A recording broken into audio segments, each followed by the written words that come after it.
প্ৰথম প্ৰশ্নটো হৈছে মাই ফ্ৰেণ্ড লিভছ কানাডা ইয়াতে কোৱা হৈছে যে মোৰ বন্ধু কানাডাত থাকে ইয়াতে কি প্ৰিপজিচন ব্যৱহাৰ হ'ব এট ইন বাই আৰু অন তো আমি যদি চাওঁ ইয়াৰে যেটো ভাৰ্ব আছে my friend leaves so liver লগত আমি সাধাৰণতে চাৰিটা প্ৰিপজিচন ব্যৱহাৰ কৰো আৰু এই চাৰিটাৰে অৰ্থ বেলেগ বেলেগ হয় যেতিয়া লিভৰ লগত এই প্ৰিপজিচন বিলাক যুক্ত হ'ব তেতিয়া তাৰ অৰ্থ বেলেগ বুজায় গতিকে কেতিয়াবা এট ব্যৱহাৰ হয় কেতিয়াবা ইন ব্যৱহাৰ হয় কেতিয়াবা ফৰ ব্যৱহাৰ হ'ব গতিকে আমি জানিব লাগিব যে এই বাক্যটোত কি অৰ্থ প্ৰকাশ কৰিছে গতিকে ইয়াত বুজাইছে বাস কৰা বা থকা বুজাইছে গতিকে থকা বা বাস কৰা বুজালে দুটা প্ৰিপজিচন ব্যৱহাৰ হয় লিভৰ লগত এটা হৈছে এট আৰু আনটো হৈছে ইন প্ৰিপজিচন গতিকে ইয়াতে যদি অপচনত চাওঁ এট আছে ইন আছে দুটাই আছে গতিকে কোনটো শুদ্ধ হ'ব ইয়াৰ ক্ষেত্ৰত শুদ্ধ হ'ব option number B in so ইয়াৰ কাৰণ হৈছে যেতিয়া এখন ডাঙৰ ঠাইত কোনো এজন ব্যক্তি বাস কৰে বা তাত লিভ ভাৰ্ব ব্যৱহাৰ হ'ব তাৰ পিছত যদি এখন ডাঙৰ ঠাইৰ নাম থাকে তেতিয়া হলে তাত ইন প্ৰিপজিচন হ'ব যেটো কানাডা এখন ডাঙৰ ঠাই হয় গতিকে হেবাবে ইয়াতে ইন প্ৰিপজিচন হ'ব যদি গুৱাহাটী থাকে দিল্লী থাকে মুম্বাই থাকে তো এইবিলাকৰ লগত সদায় ইন প্ৰিপজিচনে ব্যৱহাৰ হ'ব আৰু সৰু ঠাইক বুজালে এট প্ৰিপজিচন ব্যৱহাৰ হয় এতিয়া নেক্সট কোৱেশ্চনটো আহিছো ইয়াতে আমি আন এটা উদাহৰণ পাম যে মাই ফ্ৰেণ্ড লিভছ জুৰোড তো এই বাক্যটোতো থকাই বুজাইছে বাস কৰাই বুজাইছে কিন্তু কোট থাকে জুৰোডত থাকে গতিকে জুৰোড এখন সৰু ঠাই বুজাইছে বা যিকোনো এতে ঠাইৰ নাম থাকিব পাৰে গাঁৱৰ নাম থাকিব পাৰে যিকোনো ঠাইৰ নাম থাকিব পাৰে যদি ঠাইখন সৰু হয় তেতিয়া হলে তাত এট প্ৰিপজিচন ব্যৱহাৰ হ'ব গতিকে আমি যদি ইয়াতে অপচন চাওঁ ইয়াৰ উত্তৰ হ'ব option number A at Zoo Road হ'ব এতিয়া আছো 3 নম্বৰ প্ৰশ্নটোলৈকে ইয়াতে কোৱা হৈছে মাই friend is living his parents so ইয়াতো আমি যদি চাওঁ লিভ ভাৰ্বে ব্যৱহাৰ কৰা হৈছে কিন্তু ইয়াতে এট প্ৰিপজিচনৰ ব্যৱহাৰ নহব আৰু ইন প্ৰিপজিচনৰ ব্যৱহাৰ নহব কাৰণ ইয়াতে বাস কৰাৰ কথা বুজোৱা নাই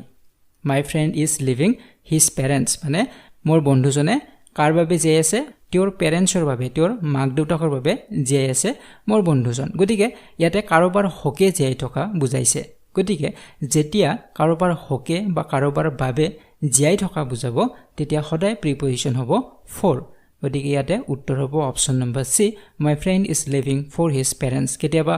হ'ব পাৰে যে তেওঁ দেশৰ বাবে জীয়াই আছে গতিকে কাৰ বাবে জীয়াই আছে দেশৰ বাবে গতিকে ফৰ হিজ কান্ট্ৰি হ'ব গতিকে ঠিক তেনেদৰে হকে বা বাবে বুজালে আমি ফৰ প্ৰিপজিচন ব্যৱহাৰ কৰিম এতিয়া আইছো কোৱেশ্চন নম্বৰ 4 লৈকে ইয়াতে কোৱা হৈছে দা কাউ লিভছ গ্ৰাছ তো ইয়াতে কি প্ৰিপজিচন হ'ব ইয়াতো যদি আমি চাওঁ ইয়াতো লিভ ভাৰ্বে ব্যৱহাৰ কৰা হৈছে আমি অলৰেডি আলোচনা কৰিলো লিভ ভাৰ্বৰ লগত কি প্ৰিপজিচন ব্যৱহাৰ হয় আগত আলোচনা কৰা প্ৰিপজিচন কিটাৰ ভিতৰত এটাও ইয়াতে প্ৰিপজিচন নবহিব ইয়াতে এটা বেলেগ প্ৰিপজিচন বহিব তো কোনটো প্ৰিপজিচন হ'ব এট ইন ফৰ আৰু অন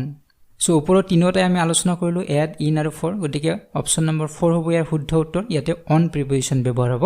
যে the cow leaves on grass তাৰ মানে কি বুজাইছে যে গৰুৱে ঘাঁহ খাই জীয়াই থাকে গতিকে খাই জীয়াই থকা বুজালে সদায় অন প্ৰিপজিচন হ'ব যে শিশুটোৱে গাখীৰ খাই জীয়াই আছে তো কি হ'ব অন মিল্ক হ'ব the baby is living on milk হ'ব গতিকে খাই জীয়াই থকা যেতিয়া বুজায় তেতিয়া হলে তাৰ লগত অন প্ৰিপজিচন ব্যৱহাৰ হ'ব গতিকে ইয়াতে হ'ব অপচন নম্বৰ ডি গতিকে আমি এই চাৰিটা প্ৰিপজিচন পালো লিভ ভাৰ্বৰ লগত গতিকে কোনটো ক্ষেত্ৰত কোনটো প্ৰিপজিচন ব্যৱহাৰ হ'ব এইখিনি আমি জানিব লাগিব এতিয়া 5 নম্বৰ প্ৰশ্নটোত আছে he died dash an accident ইয়াতে কোৱা হৈছে যে তেওঁৰ মৃত্যু হৈছে কেনেদৰে মৃত্যু হৈছে এন এক্সিডেন্ট এটা দুৰ্ঘটনাত মৃত্যু হৈছে গতিকে ডাই ভাৰ্বৰ লগত ঠিক তেনেদৰে বেলেগ বেলেগ প্ৰিপজিচন ব্যৱহাৰ হয় আৰু মৃত্যুৰ ধৰণ অনুযায়ী বেলেগ বেলেগ প্ৰিপজিচন ব্যৱহাৰ হয় তো ইয়াতে যদি আমি চাওঁ যে তেওঁৰ মৃত্যু হল কিন্তু কেনেদৰে মৃত্যু হল ধৰণটো কি আছিল এক্সিডেন্টত মৃত্যু হল গতিকে এক্সিডেন্টত মৃত্যু হলে সদায় প্ৰিপজিচন হ'ব ইন প্ৰিপজিচন হ'ব যেটো অপচন নম্বৰ বি আছে so he died in an accident হ'ব গতিকে এটো মনত ৰাখিব লাগিব দুৰ্ঘটনাত মৃত্যু হলে ইন প্ৰিপজিচন ব্যৱহাৰ হয় নেক্সট যদি চাওঁ 6 নম্বৰটোত হি ডাইড ডেছ কৰোনা ইয়াতে কি কোৱা হৈছে যে তেওঁৰ কেনেদৰে মৃত্যু হল তেওঁৰ এটা বেমাৰত মৃত্যু হৈছে আৰু কি বেমাৰ আছিল কৰোনাত মৃত্যু হৈছে এতিয়া যি কোনো বেমাৰ হ'ব পাৰে যি কোনো বেমাৰ কলেৰা হ'ব পাৰে টাইফয়েড হ'ব পাৰে মেলেৰিয়া হ'ব পাৰে যি কোনো বেমাৰ হ'ব পাৰে গতিকে যেতিয়া বেমাৰত মৃত্যু হ'ব তেতিয়া সদায় প্ৰিপজিচন হ'ব অফ গতিকে উত্তৰ হ'ব option number D so he died of cholera হ'ব পাৰে হি ডাইড অফ কৰোনা হ'ব পাৰে হি ডাইড অফ মেলেৰিয়া হ'ব পাৰে গতিকে মৃত্যুৰ যেটো কাৰণ অনুযায়ী প্ৰিপজিচন বিলাক বেলেগ বেলেগ হয় নিশ্চয় বুজিব পাৰিছে এতিয়া আহিছো নেক্সট কোৱেশ্চনটো লৈকে ইয়াতো কোৱা হৈছে he died dash his country যে তেওঁৰ মৃত্যু হল কাৰ বাবে মৃত্যু হল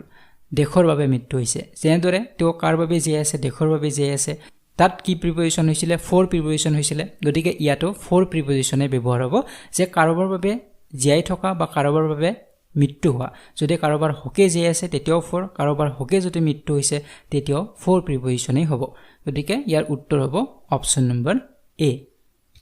এতিয়া আইছো 8 নম্বৰ প্ৰশ্নটোলৈকে ইয়াতে কোৱা হৈছে হি ডাইড ডেছ সুইচাইড ইয়াতে কোৱা হৈছে যে তেওঁৰ কেনেদৰে মৃত্যু হ'ল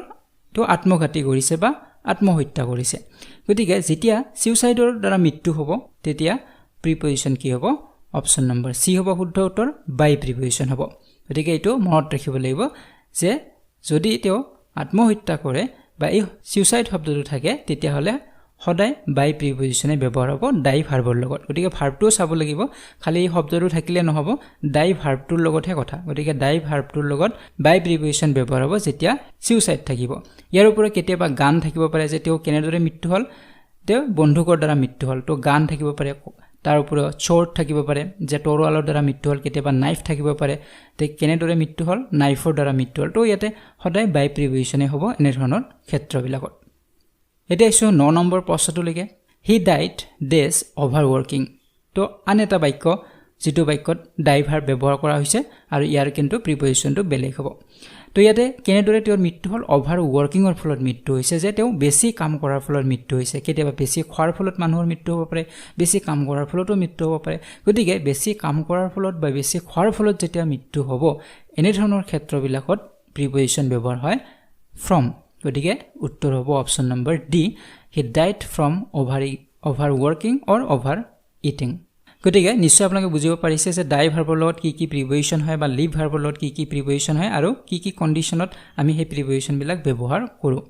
এতিয়া আইছো কুৱেশ্যন নম্বৰ 10 লৈকে ইয়াতে কৈছে the duster is dash the table যে ডাষ্টাৰটো ক'ত আছে টেবুলত আছে ইয়াতে আমি কি প্ৰিপজিচন ব্যৱহাৰ কৰিম অন ইন অভাৰ আৰু এবভ এতিয়া ডাষ্টাৰটো টেবুলৰ ওপৰত আছে এতিয়া ওপৰত থাকিলে আমি কেতিয়াবা অন প্ৰিপজিচনে ব্যৱহাৰ কৰোঁ ওপৰত বুজাব লাগিলে আমি অভাৰো ব্যৱহাৰ কৰোঁ আৰু কেতিয়াবা এবভ ব্যৱহাৰ কৰোঁ গতিকে ইয়াৰ কিন্তু কিছু ৰিজন আছে কিছু কাৰণ আছে কিয় কোড অন হ'ব কোড অভাৰ হ'ব আৰু কোড এবভ হ'ব গতিকে সেই বিষয়ে আমি ইয়াতে আলোচনা কৰিম নিশ্চয় আপোনালোকে এইবিলাক আগত পঢ়িছে এইবিলাক একেবাৰে ইজি লেভেলৰ কুৱেশ্যনছ হয় বা ৰুলবিলাক একেবাৰে ইজি লেভেলৰ হয় বেসিক ৰুল এইবিলাক যে এই প্ৰশ্নটোৰ উত্তৰ কোনটো হ'ব উত্তৰ হ'ব অপচন নম্বৰ এ হ'ব অন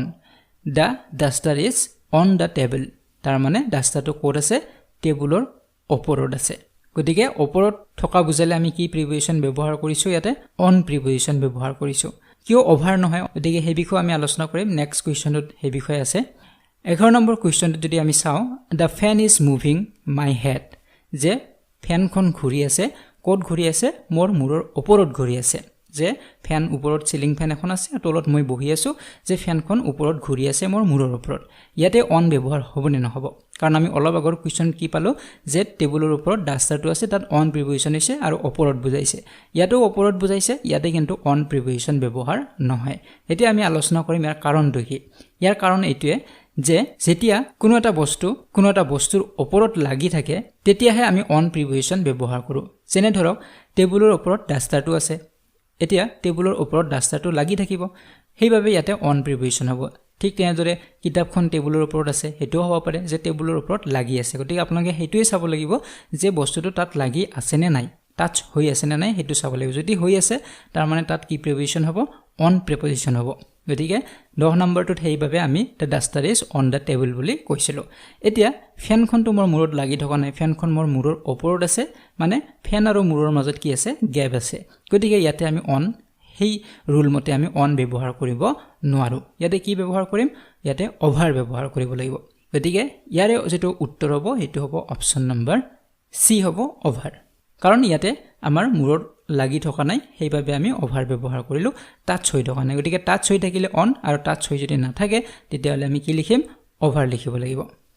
এতিয়া আৰু এটা কিন্তু আছে 12 নম্বৰ প্ৰশ্নলৈকে আহিছো তেতিয়া আমি ক্লিয়াৰ হ'ব কনসেপ্টটো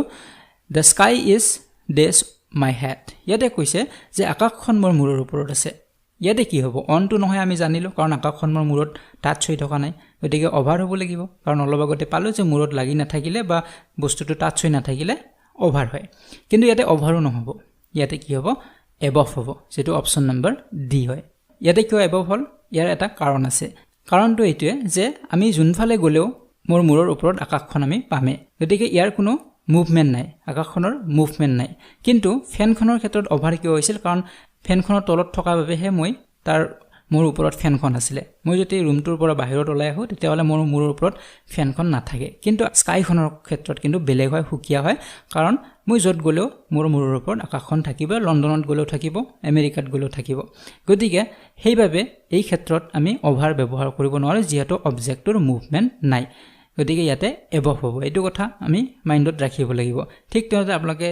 যেতিয়া ফুটবল বা ভলিবলত বলটো ওপৰেৰে পাৰ হৈ যায় গোল পোষ্টৰ ওপৰেৰে পাৰ হৈ যায় তেতিয়া অভাৰ হ'ব বুলি কয় কাৰণ সেই বলটোৰ এটা কি থাকে অবজেক্টৰ মুভমেন্ট থাকে মূৰৰ ওপৰেৰে পাৰ হৈ যায় বাবে তাত অভাৰ হ'ল যদি মূৰৰ ওপৰত ৰৈ থাকিলেতেন প্লেয়াৰজন যোনফালে যায় মূৰৰ ওপৰত বলটো গুচি যায় তেতিয়াহলে আমি এবভ লিখিব পাৰিম কিন্তু সেই ক্ষেত্ৰত এবভ নহয় অভাৰ হয় আৰু আকাশখন যেহেতু এনি টাইম মূৰৰ ওপৰতে থাকিব যতে গলেও ইয়াতে এবভ হ'ব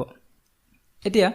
আহিছো 13 number প্ৰশ্নলৈকে there is a dark cloud dash my head ইয়াতে কোৱা হৈছে যে মোৰ মূৰৰ ওপৰত কলা মেঘ অলপ আছে যে এছপৰা কলা মেঘ মোৰ মূৰৰ ওপৰত আছে এতিয়া আমি কি লিখিম অন অভাৰ এবভ কি লিখিম অন নহয় আমি জানো কাৰণ মূৰত আমাৰ লাগি থকা নাই ডাৱৰখিনি মূৰত লাগি থকা নাই গতিকে অন হ'বই নোৱাৰে হয়তো অভাৰ হ'ব নহয়তো এবভ হ'ব এতিয়া ইয়াতে এবভ নহয় কিয় এবভ নহয় আকাশৰ ক্ষেত্ৰত এবভ হয় কাৰণ আকাশখন মই যোনফালে গলো মূৰৰ ওপৰত থাকে কিন্তু ডাৱৰখিনি বা মেঘখিনি এনি টাইম মূৰৰ ওপৰত নাথাকে যিখিনি ঠাইত আপুনি আছে সেইখিনি ঠাইত ডাৱৰ থাকিব পাৰে কিন্তু অলপ আতৰি গলে বা বেলেগ এখন যদি ঠাইত যায় তাত ডাৱৰ নাথাকিব পাৰে কাৰণ আমি তেনেকুৱা হয় সকলো ঠাইতে সমানে একেলগে ডাৱৰ নাথাকে কোনোবা ঠাইত বৰষুণ হয় কোনোবা ঠাইত বৰষুণ নহয় এইখিনি কথাটো আমি জানো গতিকে ডাৱৰ বিলাকৰ কি থাকে এটা মুভমেন্ট থাকে আমি আকাশৰ ফালে চালে দেখাই পাওঁ যে মেঘ বিলাক গতি কৰি থাকে গতিকে ইয়াৰ মুভমেন্ট এটা আছে সেইভাবে ইয়াতে এবভ নহয় ইয়াতে কি হ'ব অভাৰ হ'ব গতিকে এই প্ৰশ্নৰ উত্তৰ হ'ব অপচন নম্বৰ সি এটা ইছু 14 নম্বৰ কোৱেশ্চনটোলৈকে please distribute this mangoes Anil and Sunil ইয়াতে আম ডিস্ট্ৰিবিউট কৰাৰ কথা কৈছে যে কিছু আম আছে সেই আমবিলাক ভগাই দিব লাগে কাৰ মাজত ভগাব লাগে অনিল আৰু সুনীলৰ মাজত গতিকে সদায় মনত ৰাখিব লাগিব যেতিয়া দুজন মানুহৰ মাজত আমি বস্তু ভগাম তেতিয়া সদায় তাত প্ৰিপজিচন হ'ব বিটুইন হ'ব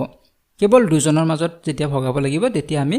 বিটুইন লিখিম যে please distribute this mangoes between Anil and Sunil আৰু যদি দুজনতকৈ বেছি যদি হয় তেতিয়া হলে তাৰ প্ৰিপজিচনটো বেলেগ হয় গতিকে হেতু আমি চাম নেক্সট কোৱেশ্চনটোতে আছে ডিস্ট্ৰিবিউট দিস সুইটস দেশ ৰাজু ৰাহুল এণ্ড ৰবি গতিকে তিনিজন মানুহৰ মাজত বা তিনিজন লৰাৰ মাজত ভগাব দিছে কিছু মিঠাই গতিকে দিয়া তিনিজন হ'ব পাৰে বা চাৰিজন হ'ব পাৰে আৰু তাত নাম আমি এড কৰি দিব পাৰো গতিকে এই ক্ষেত্ৰত আমি কি লিখিব লাগিব এমং লিখিব লাগিব দুজনতকৈ যেতিয়া বেছি হ'ব বেছি মানুহৰ মাজত ভগাব লাগে তেতিয়া আমি এমং লিখিব লাগিব গতিকে এই প্ৰশ্নৰ উত্তৰ হ'ব distribute this sweets among Raju Rahul and Ravi গতিকে এই ভিডিঅ'টিত আমি 15টি কোৱেশ্চন আলোচনা কৰিলো তাৰ লগতে আমি কিছু ৰুল বেসিক ৰুল আমি আলোচনা কৰিলো গতিকে নেক্সট ভিডিঅ'ত আমি আৰু কিছু বেসিক ৰুল আলোচনা কৰিম গতিকে এটা ভিডিঅ'তে গতিখিনি সম্পূৰ্ণ নহব গতিকে যিমানখিনি পৰা যায় বেসিক ৰুল বিলাক আমি আলোচনা কৰিম আৰু তাৰ লগে এক্সাম্পল বিলাকো আমি চাই যাম গতিকে ৰুল বিলাক জানিলে যিকোনো কোৱেশ্চন আহিলে আপোনালোকে পাৰিব কাৰণ কেৱল যদি আপোনালোকে কোৱেশ্চনছ বিলাক মনত দেখিবলৈ যায় তেতিয়া হলে প্ৰবলেম হ'ব কাৰণ ইয়াতে ৰুল বিলাকহে জানিব লাগিব কোৱেশ্চন বিলাক ডাইৰেক্টলি আপোনালোকৰ কমন নপৰিব তো যিকিনা হক নেক্সট ভিডিঅ'ত আমি আৰু কিছু ৰুল আলোচনা কৰিম গতিকে যদি ভিডিঅ'টি ভাল পাইছে লাইক আৰু শেয়াৰ কৰিব চেনেলটো যদি সাবস্ক্ৰাইব কৰা নাই সাবস্ক্ৰাইব কৰক কাষত থকা বেলটো প্ৰেছ কৰি দিয়ক তো see you in the next one thank U